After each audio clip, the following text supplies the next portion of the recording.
Hello, everybody. Today we're going to be talking about Google's May 5th, 2024 update that's supposed to be targeting Parasite SEO.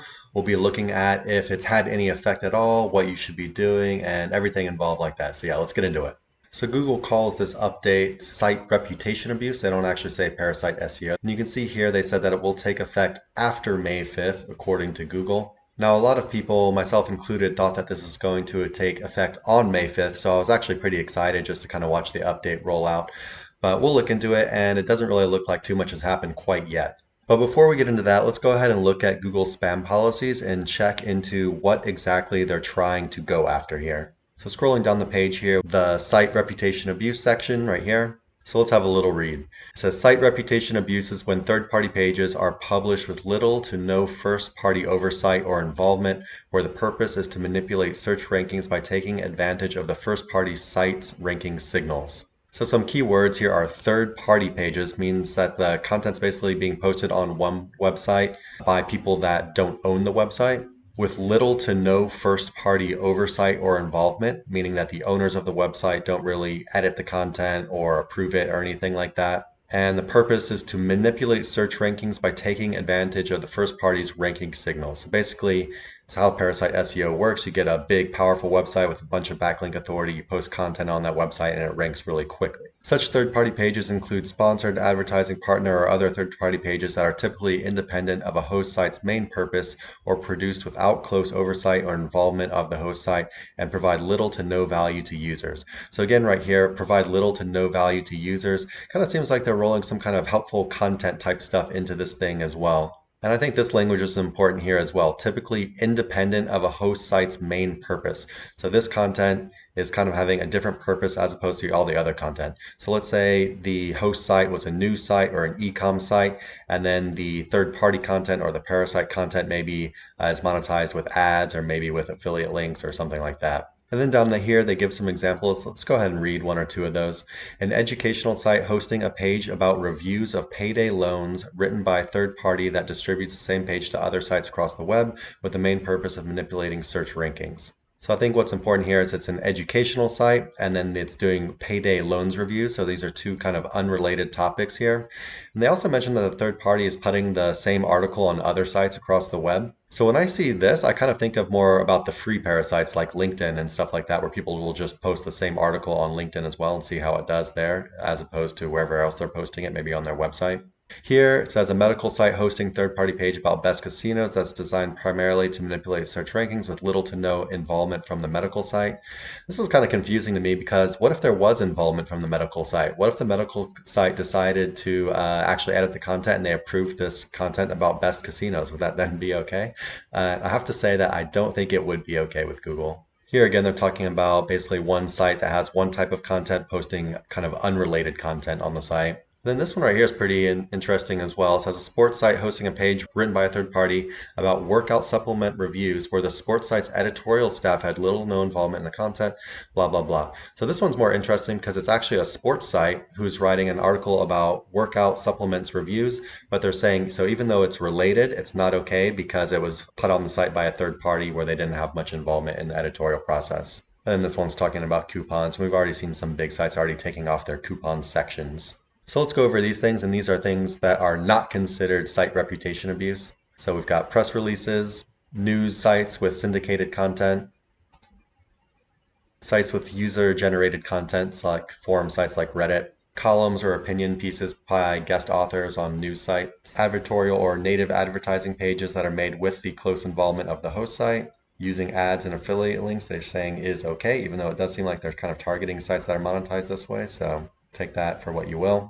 And coupons that are listed with the close involvement of the hosting site. So using some language that you might be more familiar with, let's see if we think that Parasite SEO will apply to these things and if Google's trying to target these types of sites. So first of all, we have free parasites. That could be stuff like LinkedIn or Medium. And I think these could definitely be on the chopping block. And we'll take a look at that in just a second. Then we have paid parasites where you basically pay for a guest post and stick your affiliate link in there. The most popular one of these is probably Outlook India. I think these are definitely trying to be targeted by Google right now. Then we have Reddit and other forum type sites that have UGC, user generated content. And like they said in their post, these are not being targeted. So we can go ahead and remove that one. Next, we have partnerships is when an SEO approaches a website with significant domain authority and you work out a deal with them saying, hey, let me have a subdirectory on your website. I'm going to build out a bunch of articles and affiliate content, and then we can split the partnership or we can split the profits 50-50. I think this would definitely be considered part of their parasite kind of targeting right now. And then I see some people talking about link building, and I think people that are mentioning link building have misunderstood what this update is about. Google has their own updates that are trying to deal with link building. Site reputation abuse is typically about third-party hosted content on the site, and the goal of the content is to rank that content and benefit from it on that site. So yeah, we're going to go ahead and take link building off the list for now. So is Parasite SEO dead? Let's take a look. First of all, we're popping over here to SEMrush sensor, and it looks like a normal range day. We are in the green, which is definitely good. And yeah, I think even if the update was kind of kicking off in full effect right now, which I don't think it is, but if it was, I don't think this would go up very high anyway, just because the amount of websites that are hosting Parasite SEO as compared to the entire internet, I think are pretty small. So I wouldn't expect this to go very high. So we're going to look into things a little bit more than this. So now I've went over to Google and I've just typed in Parasite SEO site list, and let's see what's ranking on this SERP right now. And scrolling down, you can see the very first article ranking here is a LinkedIn Pulse article, which is considered a free parasite. Number 2, we've got a Medium article here by Carl Hudson. Cool dude, actually. I met him in Vietnam recently, but also a free parasite site. Got a couple normal sites here with normal content written by authors on those sites. Then we got some forums and UGC, another Medium article, and another LinkedIn Pulse article. It was kind of interesting. So I guess out of the top 10 right here, about 50% of them appear to be free parasites, and then you have the UGC as well. So free parasite and UGC dominating this SERP. Next up, we're searching best online casinos and scrolling down. Number 1, we have OregonLive.com right here, which is a newspaper. So this would definitely be considered a paid parasite. Sports Illustrated with an article here. Pretty interesting. I'm not sure if they should be hosting this kind of content, but we don't really know what it is. Not many other parasites on this SERP. Let's go look for some others. Here's Bioma Reviews. Scrolling down, I've got Jerusalem Post, TwinCities.com, Pioneer Press. Best Essay Writing Service. Scrolling down, we've got LinkedIn Pulse, Jerusalem Post, Santa Cruz Sentinel, Washington City Paper, more LinkedIn Pulse. Best Dating Apps of 2023. We've got Reddit, Forbes, Quora, SFGate. Of course, it's a paid parasite site. So yeah, it definitely looks like free and paid parasite are both still alive, but I'm going to be a little bit honest. Looking around just now, I definitely felt like I noticed less paid parasites than there were just a few months ago. Not to say they're not still working. We can go ahead and look at those in Ahrefs as well. But yeah, I'm just noticing less SERPs that are just completely dominated by these things. But also, it was a pretty small sample that I just took, so we'll keep that in mind. Hopping back into Ahrefs and looking up LinkedIn Pulse, it looks like their traffic is actually increasing, which is interesting. Medium also looks like they're showing gains over the past couple months, but not really any gains or decreases here right now. So those are the two biggest, what I believe are the free parasites. And now I've gone over here to Authority Hacker to their Parasite SEO article, and just scrolling down here, we can see this screenshot where they've highlighted a bunch of Parasite SEO sites. So let's check out some of those and see how they're doing. My SanAntonio.com actually looks like they're seeing pretty big gains right now. DallasNews.com not really showing much of anything. TimesUnion.com is showing some drops, but it looks like they've been dropping since after the core update and not so much recently over the past couple days. So I don't think we can really count this one as far as getting hit by this May 5th update. OutlookIndia.com, of course, is down bad from their heights back over here. However, here in the past month, they've been pretty much going sideways, and I don't really see any kind of big drops right now. They still got about 4.5 million traffic, which is pretty large. And you can see here they are still ranking for about 20,000 keywords that just contain the word best in them, which are generally what people want to do with Parasite SEO. And this is also in the United States that they're ranking for these keywords still. However, I've got to be honest here, a lot of these keywords that they're ranking for, the search volumes are quite low. Not to say that you can't make money from these things, but in general, when Google hits something, they might not really get rid of all these kind of smaller keywords as well, because there might not be that many sites that are really targeting these keywords either. PostandCourier.com, not really seeing much movement here. And we'll go ahead and stop there because I think you probably get the point at this point by now. Actually, one last thing, we'll look at Reddit right here. They're doing great, so yeah, no drops. And Quora looking good as well. So yeah, to be completely honest, even though it looks like some parasites are kind of starting to fall out of favor with Google overall, it doesn't really look like much has been hit by this May 5th update yet. And if I had to guess, it would just be that the update hasn't really started fully rolling out yet. Like Google said, the update was going to start May 5th or later. So yeah, I'm just guessing it hasn't really started yet. But me, along with a bunch of other SEOs, will definitely be paying a lot of attention to this and we'll let you know any updates. But here are my predictions for what I think is going to happen during this update. First of all, I think only the big known parasite sites are going to get hit. That would be stuff like Outlook India, SFGate, Times Union, things like that. And the reason why I think that is because I don't think they can do this algorithmically yet. So I think all the big known parasites that anyone can find out where to buy these posts from are going to be hit manually for now. Because when you think about it, how would they be able to find out if the third party is posting the content on this website if they don't specify that a third party is posting the content on the website? Much in the same way a guest post or a link insertion works, it's almost impossible to detect these things unless they have like signals on their website saying like buy guest post or buy link insertions or something like that.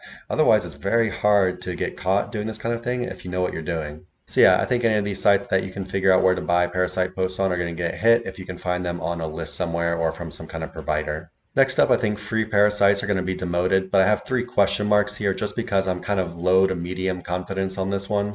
We saw LinkedIn Pulse and Medium are still dominating quite everywhere, and actually I think LinkedIn Pulse and Medium are dominating even more than the paid parasites. Still not 100% sure if Google's actually going to target this stuff, so we'll see. Next up, I think Reddit and user-generated content are going to remain dominant. Like we saw in their guidelines over here, they said that they weren't going to be targeting sites with forums or user-generated content. And lastly, I think partnerships are going to remain pretty much untouched at this point in time. I think it's going to be much harder to really catch on to these partnerships if they do it correctly rather than something like the big parasites. Because with these big parasites, they're on these big lists, right? You can go to websites and you can find out from providers exactly what websites you can buy these posts from. Versus partnerships, they don't advertise this kind of stuff. They don't have an advertisement on their website that says, hey, partner with us and we'll let you post content all over our website, right? It's more something that's done just through email. There's nothing on their website really signifying this. So I think if partnerships are done correctly and you're posting content in the same niche, I think these things will be pretty hard to target. However, one thing to keep in mind here is they did use this language where they said they were going to be targeting content that is independent of a host site's main purpose. So if a lot of the website was geared towards, for example, providing news or selling e-com products, or maybe you're even a large local service-based business, and then you start adding a bunch of content on your website that's monetized with ads or affiliate links, maybe they'll end up coming after you at that point. But again, this is all speculation right here. This is just what I think is going on, and we will see. And as far as what I think you should be doing to stay safe, of course, just chill out with Parasite right now. I wouldn't be going out and buying more Parasite posts right now if I were you. You could probably still keep posting on LinkedIn Pulse and Medium, but as far as buying new stuff, I'm not sure if I would buy anything just because it might get taken out pretty quickly. Next up, if you host Parasite content on your site, you might want to consider removing it. However, with the update supposedly starting yesterday, it might be too late for this. Next, don't post unrelated content to the core purpose of your site. That's what we were just talking about on their guidelines. So, if you're an e-com shop and then you start posting a bunch of content that's monetized with ads or affiliate links or something, you might even get tagged algorithmically at that point. Like it might not even be Parasite content. You might be putting it on the site yourself.